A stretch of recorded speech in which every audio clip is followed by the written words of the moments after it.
I'm going to be talking today about things that nobody wants to hear, and I don't come into this thinking you're going to love me, because you're not. But by the end of it, I hope you at least like me a little bit from it. We're going to be talking about sleep apnea and your DOT physicals, and why I don't really care as much about how it affects that, because I really want to talk about how it affects you and how we can work through some of these things to make it easier when you get to those physicals, and why the doctors that do the physicals are not out to get you. They're really not trying to keep you from being able to drive. They are trying to help you with your health. We've partnered with several different entities for that very reason. One of them is Project 61, and we have a gentleman here. Their booth is here. It's a great organization. But everything we do is to try to keep our drivers driving, right? I like products. Me and Amazon are friends. If we don't keep you driving, we don't succeed. This country cannot make this happen, right? You know that, I know that. When you come to us for conversations around your sleep apnea, we are virtual, and we try to make this as easy as possible. When you are looking at things to know what should trigger you, what should you expect when you're going in for your DOT, what are they going to ask you? What kind of health things should you be looking at? What does it affect? So all of those things are things that we really hope to be able to help answer during this time. And the first one we're going to start off with is what items you can do every single day that's going to help you be successful when it does come time for you to pop positive that you have to go get this test, okay? So sleep is going to be a very valuable piece. Hey, look, technology works. So, by the way, that's me. I'm Christy Plain. I always forget that I have a name, and I just jump right in and start talking. I get excited. And then I talk really fast sometimes because, again, I get excited. So if I go too fast, they'll slow me down. Okay, so why is sleep important to you? Besides the fact that, we all require it and it's comfortable and we kind of look forward to it most of the time, sleep apnea is a causing issue. It causes other major problems for you. It causes issues to be worse off with your diabetes, your hypertension, anxiety, depression. All of those things are going to be made worse if your sleep is off. It increases anger issues, irritability, and I always like to talk about the 2-year-olds. How many of you have had children or grandchildren, and you've walked behind them after a really rough night of sleep, and you're telling everybody, I'm so sorry, they're cranky, they didn't sleep well last night. Well, what if somebody walked behind you doing that? Because when we don't sleep well, we're a bit cranky. I can assure you, my husband will attest, right? Sleep increases all of those things when it's good quality sleep. That's the factor we want to talk about. We want to remind you that you're a human being. You are all going to have things that we can do to help make things better for you. And by doing that, then it makes your DOT physicals a little smoother and a little cleaner, right? So I don't want to talk about that part of it that everybody hates. I want to talk about the things to make it better so that you don't hate it as much, okay? What should you be looking for to say, should I get a sleep study? And here's the deal. If you do it before they require it, you're doing it on your terms, you're doing it on your timeline, and you're ahead of the curve, okay? So what should you be looking at in your health that would say maybe having better sleep will help me overall? If your partner says you snore very loud, you probably do. And that is one of the biggest signs and symptoms that will help you know, I should probably get that checked out. Snoring isn't normal, or everybody would do it. But snoring does not only mean you have sleep apnea. Not everybody that snores has sleep apnea. They may have an obstruction, but it may not be bad enough yet that it's affecting their oxygen levels. So just because you snore doesn't mean you have it, but it does mean you should get checked out. Morning headaches. This is where women come in more often than anything. They are going to be more willing to admit that they have a headache in the morning than they are to admit they're tired, because we're not supposed to admit that, right?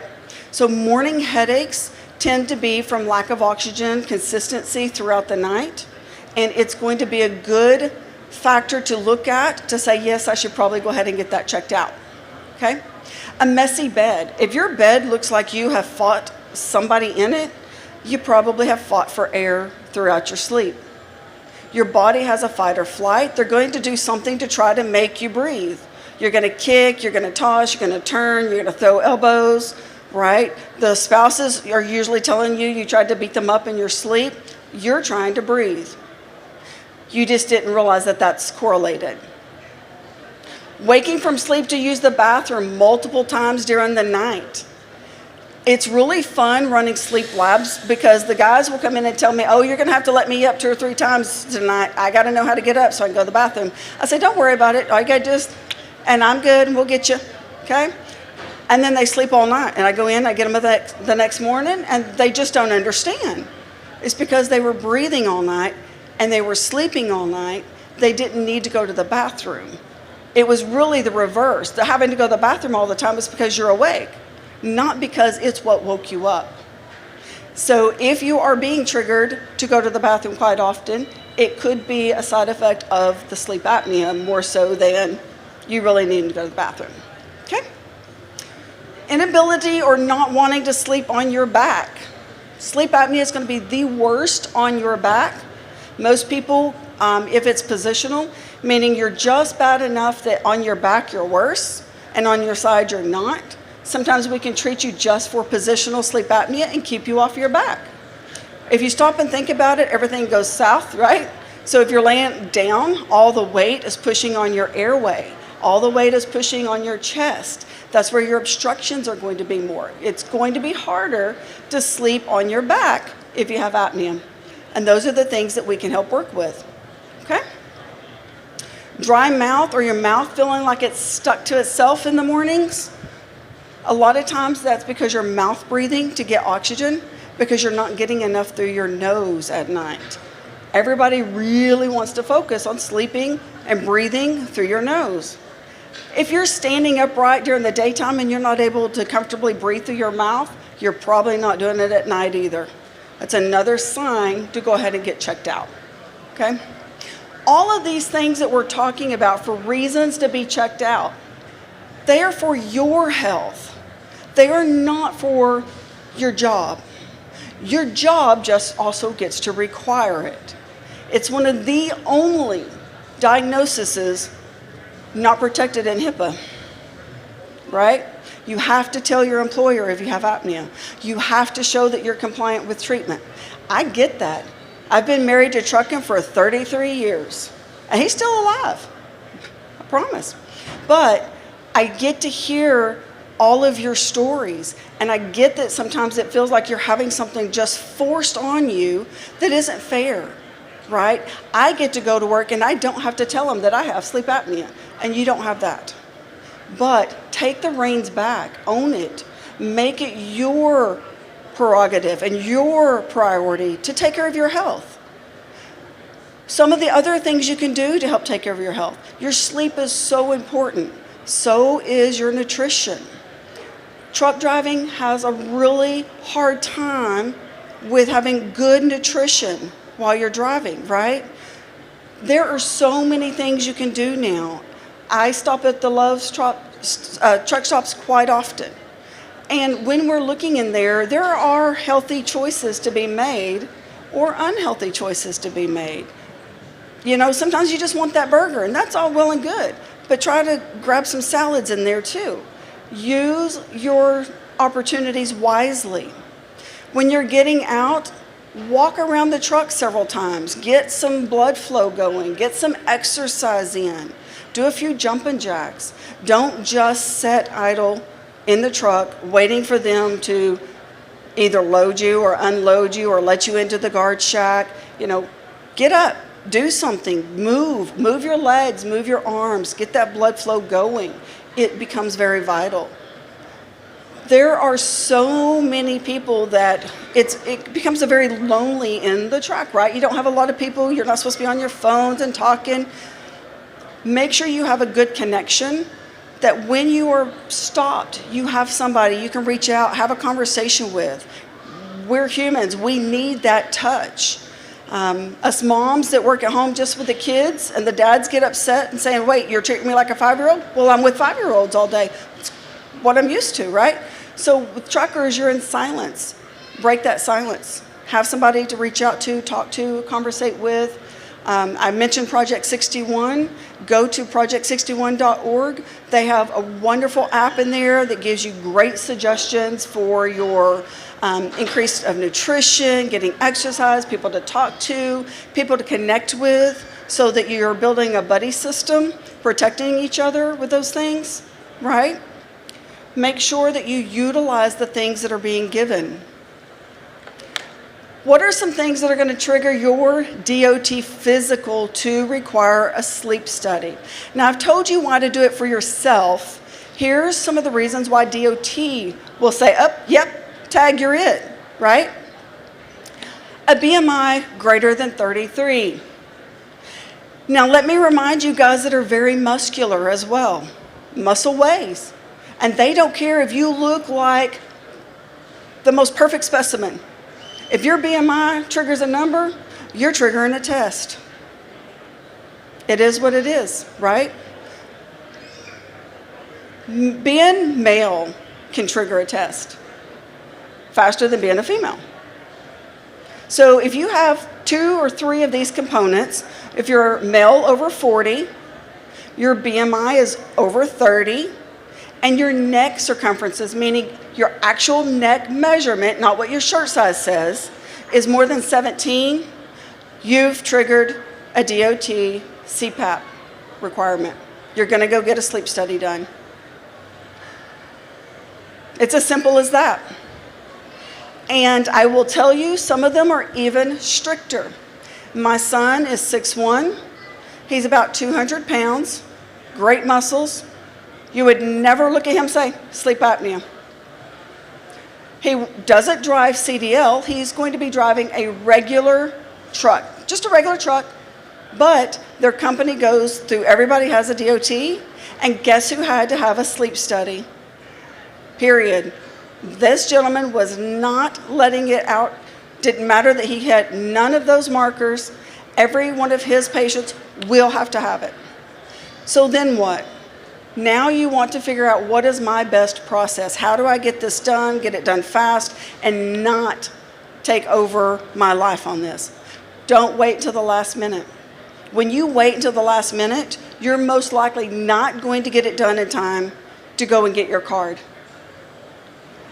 If you don't have a contact in the field, you don't have a person that's out there fighting for you to get this fast-tracked, if you go to your regular doctor, how long does it take for you to get an appointment just to be seen?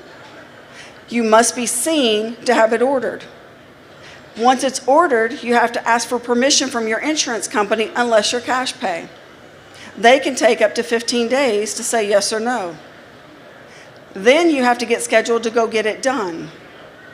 Once it's done, you have to wait until it is completed, and you have to talk to a doctor again, which means another appointment. After that, if you need treatment, your insurance gets to give permission again. Again, another possible 15 days before they say yes or no. Then you have to get the treatment, and you must be on it for 30 days to show compliance for them to sign off and give you your card. Right? Now, there are smoother ways, and I'm not going to go into all of our possibilities, because I'm not here to just talk me. I want to talk how to make this easy for you. If you want to know the fastest possibility, we usually can have you back on the road in under 10 days. because we fast track. We're virtual, we're in all states, we cover all the major medical, and you don't have to come out of your truck. You can talk to my doctors anywhere your phone works. Okay? Those are the things you look for. Make it on your time and make it before they require it, and make sure you're giving yourself time to get what you need to get to keep your card valid. Now, let's say you need treatment, and they're going to require you are compliant with said treatment, or you will lose your card. And they don't play around with this. You need a compliance program. You need somebody that is monitoring your numbers, making sure that, yes, you are in fact compliant, and being able to shoot that report over to your provider as soon as they say, I need it. When you go to most companies, they're going to tell you, you must be 70% compliant every 30 days, meaning you must use it at least 4 hours a night. How many of you here do shift work, meaning your schedule changes, and sometimes you're driving at night, and sometimes you're driving at day, and sometimes you're not sure when your sleep's happening. It gets hard to track, did I get 4 hours in my 24? So what you have to remember is every time you're sleeping, whether it's a nap or I'm going to bed, you put that machine on. Don't give them a way to not keep you solid and on the road. If in doubt, put it on longer. If you're a short sleeper, short sleep tends to cause more sleep apnea. If you're one of those that say, I can only sleep for 3 hours, most of the time it's being triggered by your apnea because you've just cycled through a REM cycle. You tend to have a REM cycle about every 2 hours. When you have big events during REM, that's when you're going to kind of get triggered to wake up a little bit more, and you think, okay, I'm done, instead of trying to turn over and get comfortable and get back to sleep and see if you're going to get to that next cycle.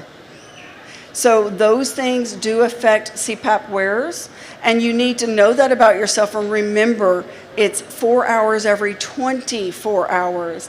And if your day-night is not going to connect correctly, you need to make sure and get it triggered better, or you need to at least make sure you're wearing longer on the days that you can, so that at the end of that 30 days, you are showing compliant. And the more often you show compliance, so most of the time they'll give you a 30-day card, then they'll give you maybe a 90-day card, and then they'll go up to 6 months, and then up to a year. But you got to prove yourself staying on track, staying compliant at 30 days, 90 days, 6 months, and a year, right?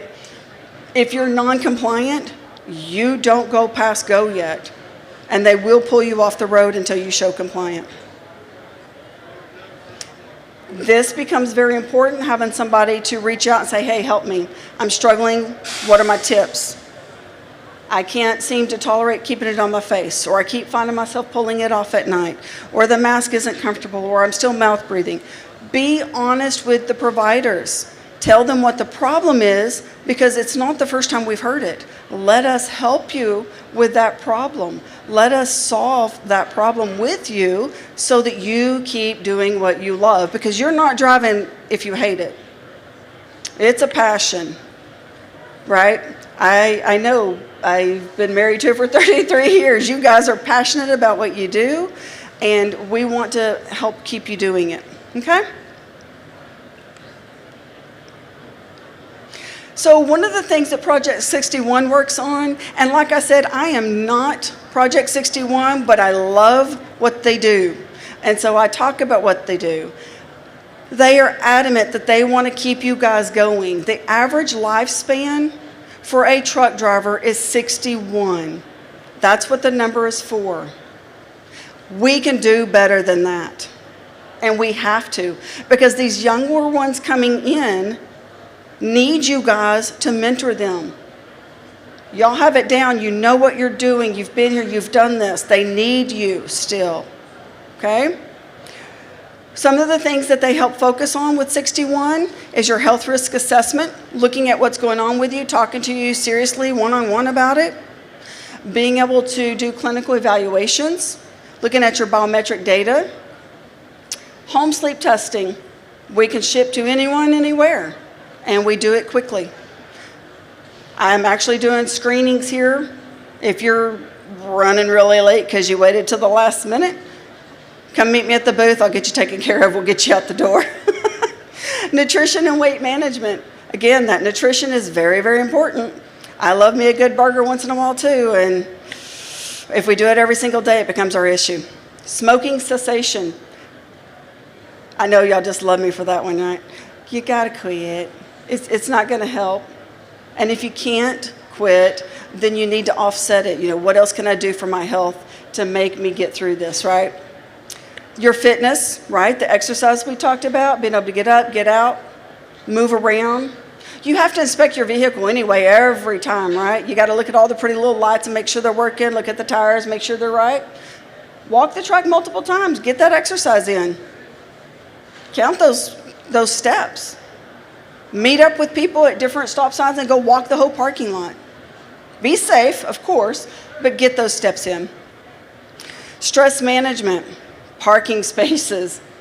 I know this one is huge for you guys. It's really even worse for women. Finding safe parking spaces. I believe the last time they were telling me you're over 200 million parking spots short of what is really needed. And by the time you get to where you have to stop, you have to be able to find a place that you can stop. And you are held accountable that you must stop. So I get that that's a huge issue. There are a lot of resources, being out there, people using free apps to find it, being able to go to, so I'm in like a boat club, and they have parking clubs that can kind of be things you can join, and they keep track of where you're going to be at, and okay, you got a spot here, it's there, you're good to go. Look for those things to take that stress off. When you know where you're going to be, you have a good idea of where you're going to be landing for the night. Find your parking spot as fast as you can, right? So all of these things are tools you can utilize. Screening and sleep hygiene coaching, that is something that it never costs you to reach out and ask us a question. Our line is answered by our clinicians. All of us are boarded in sleep, and all of us are long timers. My youngest person in there has been doing it for 25 years. I'm the youngest person in there. We've been doing this for a long time. We can help get you comfortable, get you answers, give you some ideas of what will help for you specifically. You just need to talk to us about it, okay? So one of their sayings, and you can see it on their website, truck drivers are dying at an average age of 61. They deserve longer, healthier lives, and together we're here to help make that possible. That means you have to give us a hand, let us help you. You reach out, ask us, talk to us, any of us, their organization, our organization, we're always here and happy to have conversation. So some of the things that they're going to be looking at, the medical examiners cannot issue an unconditional medical certification if sleep apnea is suspected. They can't. They will make you check it out. One of the other things that I want to point out with this is we also work in oral devices for sleep apnea. And if you've been to your dentist, they may have talked to you about it. I want to give you a caution. I love them. I wear one. We sell the heck out of them. But as a truck driver with your CDL, you have to make sure that your DOT physician will approve and sign off on it. Your dentist does not know if they will. They will sell it to you, you will pay for it, and you will have no job if your DOT won't sign off on it. Please understand that, okay? And again, I love them. It's a bigger part of our business than anything, but I want you protected. If you want that route, talk to your physician that signs your DOT card. Confirm that they are going to be okay with it. Confirm what their requirements are from you to say, yes, I'm going to be okay with it, okay? If in doubt, you can call us. We'll call and talk to your physician. We have no issue with helping you with that. But we do want to make sure you understand it's not an automatic yes, and it's never been an automatic yes, okay? When you're wearing your CPAP, again, Compliance is big key. If you're struggling, let us know. By the way, your CPAP mask is not made to last more than 6 months. And those of you wearing it for the 3rd year and you can't figure out why the leak is still going, I hate to tell you, but the leak is still going because it is broke down. And you're probably not going to fix it. You need to get them changed. It's not like the good old days. They break down faster now, just like everything else. Okay? But your good news is your insurance does help cover that. Granted, not everybody has insurance. Work with a company that has a good cash pay program and will help you with financing. Right? Make sure that you're working with somebody that's looking out for you and not just taking your money. If they're not telling you what you have to do to be compliant, they're not telling you how to clean your equipment, please God, clean your equipment. If they're not telling you when you should be changing out items or when you're allowed to get new items, call them out. Make them answer you. Okay? And that's anywhere you go. Make them answer you. When you get your sleep study back, if you go online, the DOT rules state if your AHI is over 20, you must be treated. A lot of those providers, though, are now sticking to if you're over 15, meaning if you are moderate or severe, you must be treated. Now, can you fight that? Depends on what your attorneys are willing to do. I don't know.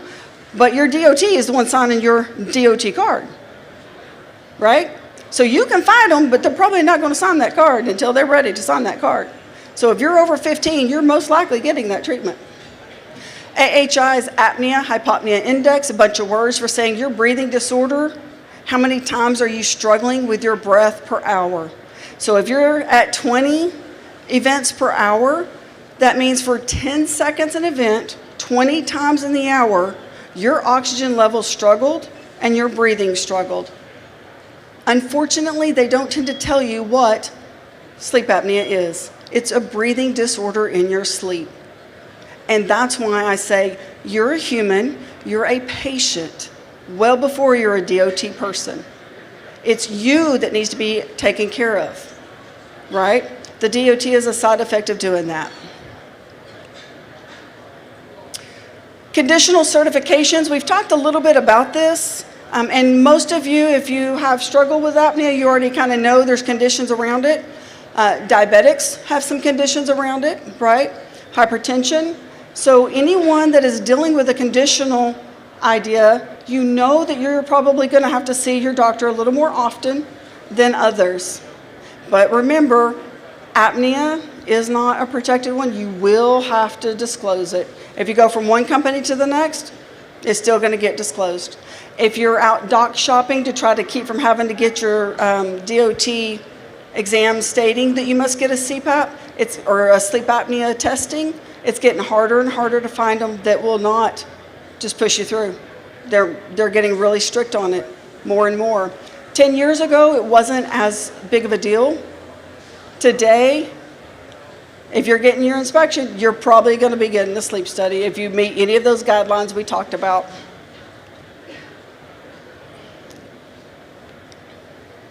Shift working. Shift working is a total different animal than most people. Working opposite shifts mean your sleep is never on a real cycle. It's going to mess with hormone balance, cortisol balance. It's going to mess with your anxiety more. It's going to cause a lot of extra stress to the body, right? What can you do to kind of counteract that? Try not to switch hit too quickly, meaning tonight I'm working nights, tomorrow I'm working days. Try to give some time in there to adjust a little bit. And yes, I've done that. In the medical field, guess what? We don't follow rules either. Attention attendees, U.S. Secretary of Transportation Sean Duffy will be speaking at the East Hall Pro Talk stage in 2 minutes. Woohoo! I got 2 more minutes. Okay, now I feel like you'll at least like me again, even though I told you you weren't going to love me when I left. Y'all might really love me when I leave. Shift work, remember, this is the one where you do want to take some naps when you can. If you're not a shift worker, try to condense your sleep to nighttime. See, there is a difference there. Shift workers tend to need a little more caffeine during the day to kind of help. If you're not a shift worker, try to eliminate caffeine to help, okay? So because they are going to kick me out fast, and we got a late start because, well, technology loves me, we're going to go through these a little bit quickly. If you're being scheduled by your driver managers, I can get away with this. My husband's one, and I give him fits. I won't say the bad words because we got littles. I give him fits about this. If you know your driver's going to pick up a load and end up, not getting much sleep before the next one, try to look at that. Try to help your drivers have those times where they're not switch hitting and doing an all night and then get a couple hours and then a day, right? I know that the books and the logs are requiring you to have so many amounts of time off and so much amount that you can work, but make sure that you're also looking at how does that affect when you can go to sleep. And when you can be consistent with your sleep, trying to set a pattern of, okay, I'm going to try to be in bed by this time and I get up by this time, try not to offset that too much if you're not a shift worker. If you're able to set a scheduled time of going to bed and getting up, try to maintain that every day. And you don't want to go off of that schedule too much just because it's a weekend or you want to go party and have a good time. I get we're going to do that once in a while, but let's not make that our every weekend thing where we're going to throw off our shift because it takes too long to get back to ordinary and our body's ready to go to sleep. Gotcha. If anyone needs to be screened, if anyone's DOT is close and ready at our booth, you can stop by. We are actually clinicians on deck. We can screen you and we could send out the HST to you this evening.